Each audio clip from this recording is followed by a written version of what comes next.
Eventos Finais, capítulo 5. A vida devocional do remanescente. Vida dupla.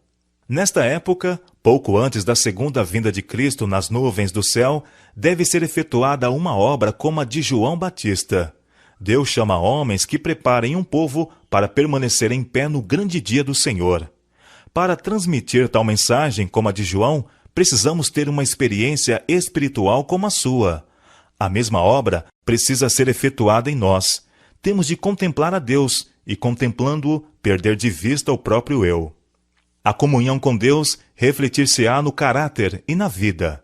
Os homens conhecerão em nós, como nos primeiros discípulos, que estivemos com Jesus.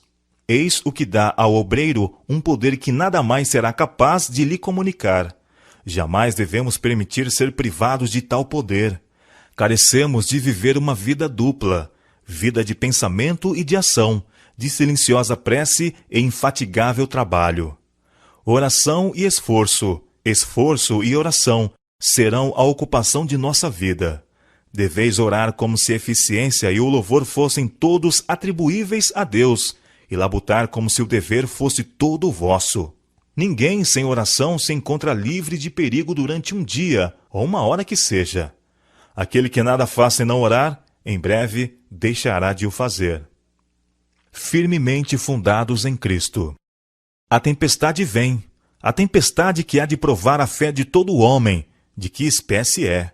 Os crentes devem estar agora firmemente arraigados em Cristo, do contrário, serão extraviados por algum aspecto do erro. Far-nos-ia bem passar diariamente uma hora a refletir sobre a vida de Jesus. Deveremos tomá-la ponto por ponto e deixar que a imaginação se apodere de cada cena, especialmente as finais. A única defesa contra o mal é Cristo habitar no coração mediante a fé em sua justiça.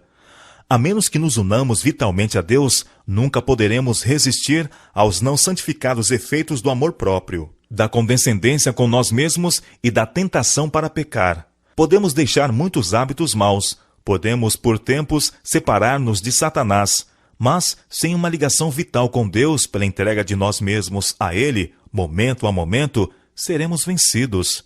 Sem conhecimento pessoal com Cristo e constante comunhão, achamo-nos à mercê do inimigo. E havemos, afinal, de fazer-lhe a vontade. Cristo, e Ele crucificado, eis o que deve constituir o tema de nossas meditações, de nossas conversas e de nossas mais gratas emoções. Moldados pelo Espírito Santo. O coração humano não conhecerá felicidade enquanto não se submeter a ser moldado pelo Espírito Santo. O Espírito afeiçoa a renovada alma ao modelo, Jesus Cristo. Mediante sua influência, a inimizade para com Deus é mudada em fé e amor, e orgulho em humildade. A alma percebe a beleza da verdade, e Cristo é honrado em excelência e perfeição de caráter. Não há um impulso de nossa natureza, nenhuma faculdade do espírito ou inclinação do coração que não necessite achar-se a todo instante sob a direção do Espírito de Deus. O Espírito nos ilumina as trevas, informa nossa ignorância e ajuda-nos em nossas múltiplas necessidades. Mas a mente precisa dilatar-se constantemente para Deus. Caso seja permitido que se introduza aí o mundanismo, se não temos desejo de orar, nem desejo de comungar com aquele que é a fonte de força e sabedoria, o Espírito não habitará em nós. A necessidade de estudar a Bíblia. Nenhum coração renovado poderá ser conservado em estado de aprazibilidade sem a aplicação diária do sal da palavra. A graça divina deve ser diariamente recebida, do contrário, homem algum permanecerá convertido. Seja a vossa fé consubstanciada pela palavra de Deus. Agarrai firmemente o testemunho vivo da verdade. Tende fé em Cristo como Salvador pessoal. Ele tem sido e será sempre a nossa rocha dos séculos. Os cristãos devem estar se preparando para aquilo que logo irá cair sobre o mundo como terrível surpresa.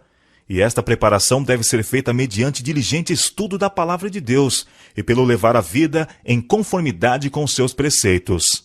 Pessoa alguma, a não ser os que fortalecem o espírito com as verdades da Escritura, poderá resistir no último grande conflito. Apenas os que forem diligentes estudantes das Escrituras e receberem o amor da verdade estarão ao abrigo dos poderosos enganos que dominam o mundo. Nosso povo precisa compreender a palavra de Deus. Carecem de um conhecimento sistemático dos princípios da verdade revelada, que os habilitará para o que há de vir sobre a terra e os impedirá de serem levados em roda por todo o vento de doutrina. Entesourar as Escrituras na memória. Várias vezes, cada dia, preciosos e áureos momentos devem ser dedicados à oração e ao estudo das Escrituras, nem que seja para guardar na memória um só texto, a fim de que haja vida espiritual na alma. A preciosa palavra de Deus é a norma para a juventude que quer ser fiel ao Rei do Céu. Estudem eles as Escrituras, entesourem na memória texto sobre texto e adquiram o conhecimento daquilo que o Senhor disse. Edificai um muro de passagens bíblicas ao vosso redor, e vereis que o mundo não poderá demoli-lo.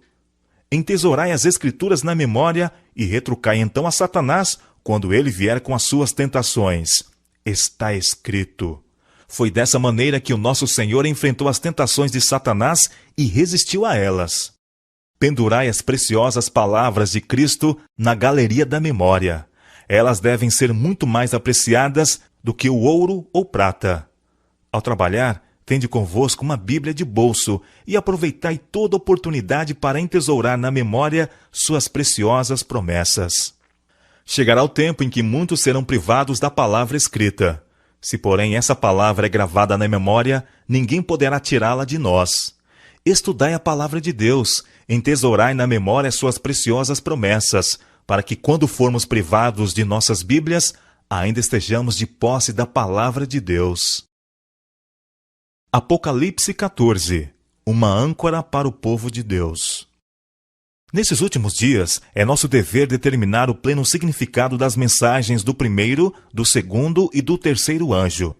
Todas as nossas transações devem estar de acordo com a palavra de Deus. As mensagens do primeiro, do segundo e do terceiro anjo estão todas unidas e são reveladas no 14º capítulo do Apocalipse, desde o verso 6 até o fim. Muitos que abraçaram a terceira mensagem não têm tido experiência nas duas mensagens anteriores. Satanás compreendeu isto, e seu olho mau estava sobre eles para os transtornar. Porém, o terceiro anjo lhes estava apontando o lugar santíssimo, e aqueles que tinham tido experiência nas mensagens passadas estavam a apontar-lhes o caminho para o santuário celestial. Muitos viram a perfeita cadeia de verdades nas mensagens do anjo, e alegremente as receberam em sua ordem, e pela fé seguiram a Jesus no santuário celestial. Estas mensagens foram-me representadas como uma âncora para o povo de Deus. Aqueles que as compreendem e recebem serão preservados de ser varridos pelos muitos enganos de Satanás. Ensinar a mente a crer na palavra de Deus.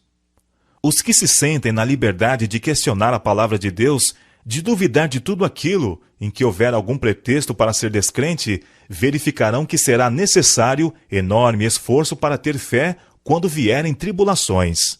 Quase será impossível vencer a influência que prende a mente habituada a descrer, pois por meio dessa atitude a alma é retida no laço de Satanás e se torna incapaz de romper a temível rede que cada vez mais é firmemente tecida em volta da alma.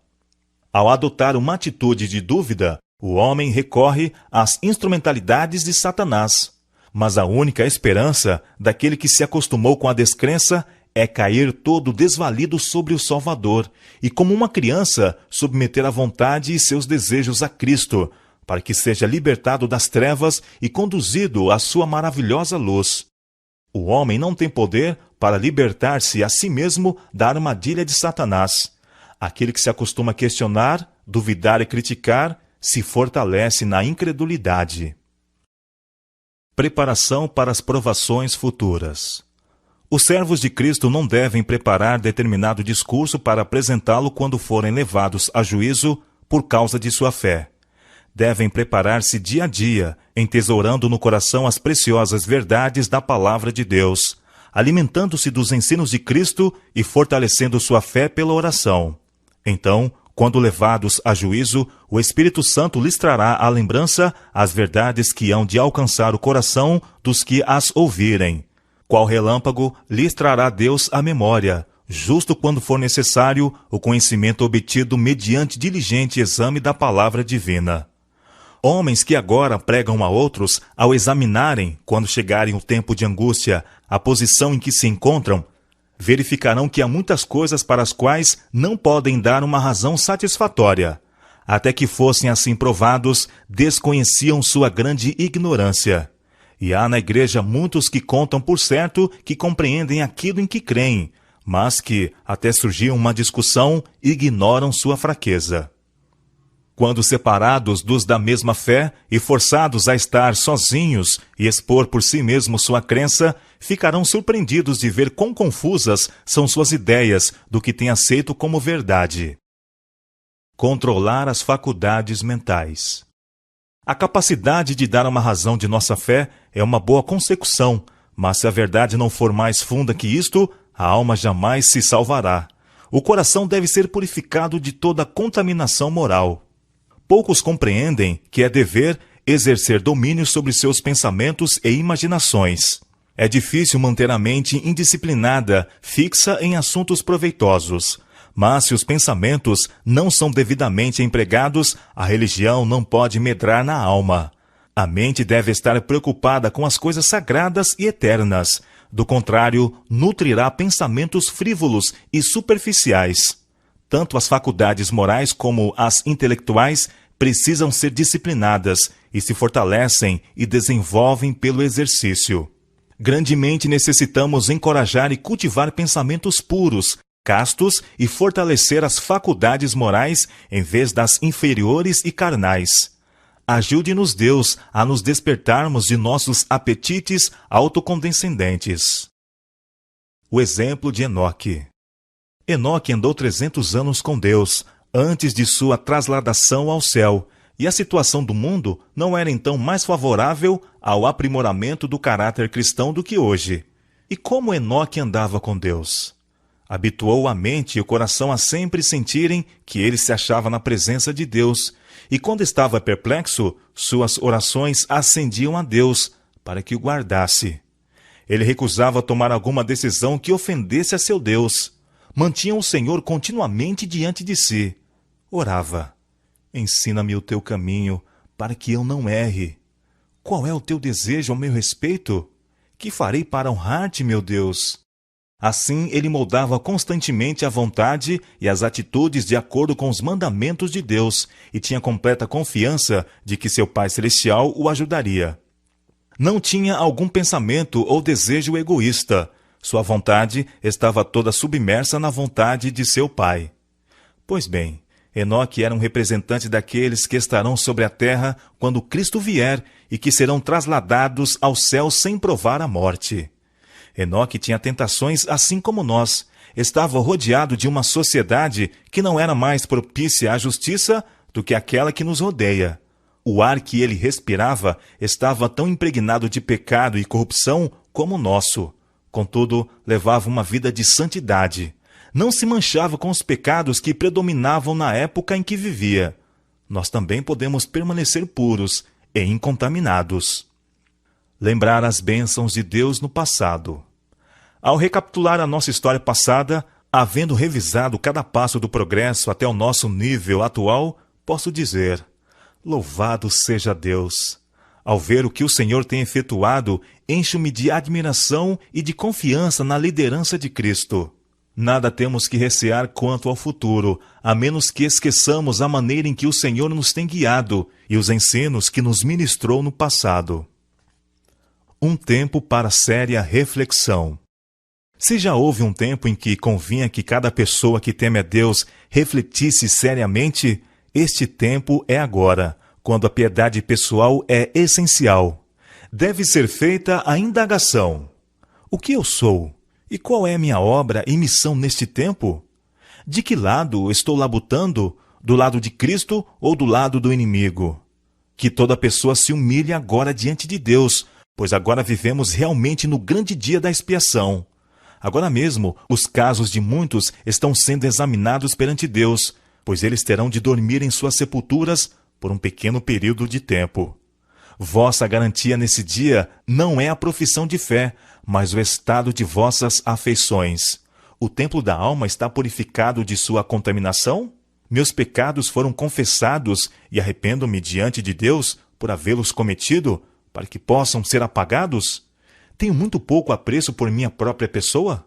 Estou disposto a fazer todo e qualquer sacrifício pela excelência do conhecimento de Jesus Cristo?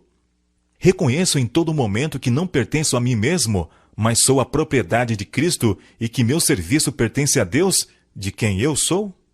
Devemos nós perguntar a nós mesmos: para o que estamos vivendo e trabalhando?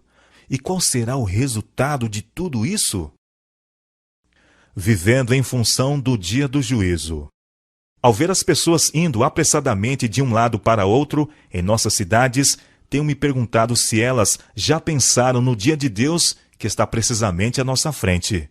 Cada um de nós deve estar vivendo em função do grande dia que não tardará a vir sobre nós. Não nos podemos permitir viver sem nos referirmos ao dia do juízo, pois ainda que muito retardado, está agora próximo, mesmo às portas, e se apressa muito. Breve, a trombeta do arcanjo fará estremecer os vivos e despertará os mortos. Preparados para a volta de Cristo. Se não encontrarmos prazer agora na contemplação das coisas celestes, se não temos nenhum interesse em buscar o conhecimento de Deus, deleite algum em deter os olhos no caráter de Cristo, se a santidade não tem nenhuma atração para nós, podemos estar certos de que é vã nossa esperança do céu. A perfeita conformidade com a vontade de Deus é o elevado objetivo a estar sempre diante do cristão. Terá prazer de falar acerca de Deus, de Jesus, do lar puro e bem-aventurado que Cristo preparou para os que o amam. Ao meditar nesses temas, quando a alma se apacenta das benditas promessas de Deus, é representado pelo apóstolo como provar as virtudes do século futuro.